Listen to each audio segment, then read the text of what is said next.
कभी भी किसी भी बात की जिम्मेदारी मत लो, क्योंकि अगर आप जिम्मेदारी लोगे तो पूरे चांसेज हैं कि आप एक बेटर इंसान बन जाओगे और लाइफ में आगे बढ़ जाओगे। जैसे कि 7 habits of highly effective people में स्टीफन कॉवेल ने कहा है कि जिम्मेदारी लेने वाले लोग यानी कि प्रोएक्टिव लोग हाईली इफेक्टिव होते हैं। यही लोग टॉप पोजीशन पर होते हैं। टॉप पोजीशन के लोगों की यही सबसे खास आदत होती है कि वह जिम्मेदारी लेते हैं। उन्हें जो काम दिया जाता है वो उससे थोड़ा और आगे बढ़कर काम करते हैं। तो अगर आप भी जिम्मेदारी लेने लग जाओगे तो आपकी लाइफ बर्बाद होने का सवाल ही पैदा नहीं होता।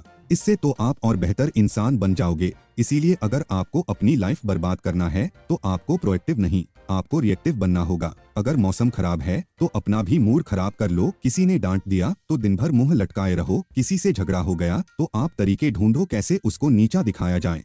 हमेशा काम से बचने के तरीके ढूंढो। अपना काम किसी और के सर पर डालने के आइडिया सोचो। यह आदतें सीधे आपको बर्बादी की तरफ ले जाएंगी। हमेशा बहाने बनाओ, बल्कि और भी अच्छा तो यह है कि अपनी प्रॉब्लम्स और फेलियर के लिए दूसरों को ब्लेम करो। हमेशा ऐसी सोच बनाकर रखो कि आपके साथ जो भी बुरा हुआ है उसकी वजह आप नहीं बल्कि कोई और है। आप एग्जाम में फेल हो गए थे, इसकी वजह आपकी टीचर है। आप फाइनेंशियली स्ट्रांग नहीं हो, इसकी वजह आपकी फैमिली है। जब भी कोई आपको किसी की सक्सेस स्टोरी बताए तो आप शान से बोलो कि अगर मेरी फैमिली भी पैसे वाली होती तो मैं भी सक्सेसफुल होता। अगर मेरे पास भी टैलेंट होता तो मैं भी वह कर लेता। लोगों को बताओ आपको इंग्लिश नहीं आती क्योंकि आप हिंदी मीडियम से पढ़े हो, क्योंकि आपके पास पैसे नहीं हैं। सारी गलती आपके पेरेंट्स की है, उन्होंने आपको इंग्लिश मीडियम में नहीं डाला। और सारे नाकाम लोगों का सबसे फेवरेट बहाना बनाओ वही है ये कि मेरे पास तो टाइम ही नहीं है कुछ सीखने का।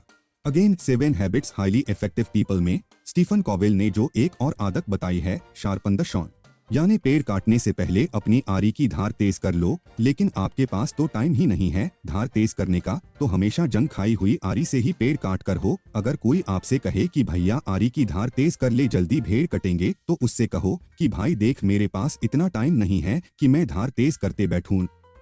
जब भी किसी से मिलो तो गलती से भी स्माइल मत करो, क्योंकि आप तो दुनिया के सबसे इम्पोर्टेंट इंसान हो। आपको क्या जरूरत है स्माइल करने की? स्माइल करने से तो सामने वाला आपको अच्छा इंसान समझेगा, जिससे वह आपको कोई नई अपॉर्चुनिटी भी दे सकता है। अब चूंकि आप दुनिया के सबसे इम्पोर्टेंट इंसान हो तो आपके इंटरेस्ट और आपकी हॉबीज ही सबसे ज्यादा इम्पोर्टेंट हैं। सामने वाला होगा अच्छा फुटबॉलर, कोई अच्छा सिंगर, लेकिन आपको तो बुक्स पढ़ना पसंद है, तो हमेशा बुक्स की ही बातें करो। कोई जरूरत नहीं उनकी हॉबीज में इंटरेस्ट शो करने की, क्योंकि अगर आप उनकी हॉबीज में इंटरेस्ट शो करोगे तो वह आपका दोस्त बन जाएगा। तो यह गलती कभी मत करना, इससे आपकी लाइफ बर्बाद नहीं होगी। आपको तो साढ़ा सा मुंह बनाकर उन्हें बताना चाहिए कि आपको डेल कार्नेगी की book how to win friends and influence people कितनी पसंद है। हमेशा देर तक जागते रहो, क्योंकि सोने से आपका टाइम वेस्ट होता है।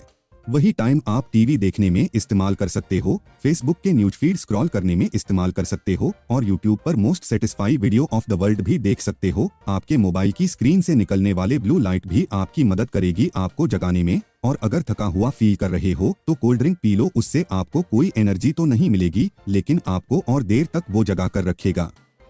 कभी भी अपने स्लीप स्केड्यूल को कंसिस्टेंट मत बनाओ। हमेशा अलग अलग टाइम पर ही सोने जाओ, इससे आपकी बॉडी कभी भी नेचुरल स्लीप पैटर्न नहीं बना पाएगी। इसके साथ एक और काम जो आपको नहीं करना है वह है एक्सरसाइज, क्योंकि एक्सरसाइज आपकी नींद इंप्रूव कर सकती है और एक्सरसाइज से ब्रेन में एंडोर्फिन रिलीज होता है, जिससे हमें पॉजिटिव फीलिंग आती है और लाइफ के लिए अच्छा नजरिया बनता है। कभी भी अपने गोल्स मत लिखो, सिर्फ सपने ही देखो कि मैं यह करूंगा मैं वह करूंगा, लेकिन कभी भी अपने गोल्स मत लिखो और न ही उन्हें अचीव करने का प्लान बनाओ। बिना क्लियर प्लान के आप इधर उधर हाथ पैर मारोगे, लेकिन कभी भी अपने गोल्स के आसपास भी नहीं पहुंच पाओगे। लेकिन अगर आप अपने गोल्स को लिखकर क्लियर प्लान बनाओगे तो आपके चांसेस काफी बढ़ जाएंगे उन्हें अचीव करने के।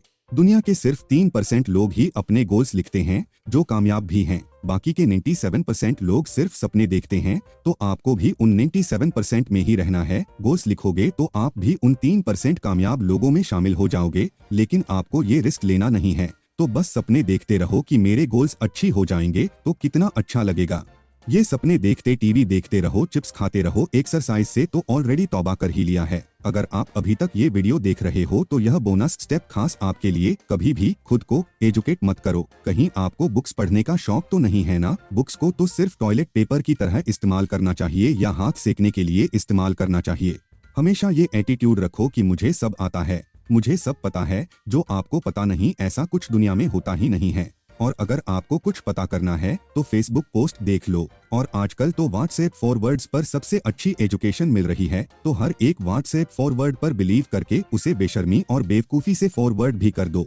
और मेरा यह चैनल तो बहुत डेंजरस चीज है भैया। बुक्स तो आपको सोचने का एक नया जरिया दे सकती हैं। बुक्स पढ़ने से तो आपका फोकस और कंसंट्रेशन इंप्रूव हो सकता है। और ये पागल साइंटिस्ट बोलते हैं कि बुक्स पढ़ने से इंसान का ब्रेन और स्मार्ट हो जाता है। सच्चाई पर बिलीव मत करो। हमेशा वह बात याद रखो जो आपको बचपन से बताई गई है कि बुक्स पढ़ने वाले तो किताबी कीड़े होते हैं। ये जो बड़े बड़े लोग बुक्स पढ़ते हैं ये सब बेवकूफ हैं। सिर्फ आप ही सबसे ज्यादा समझदार हो।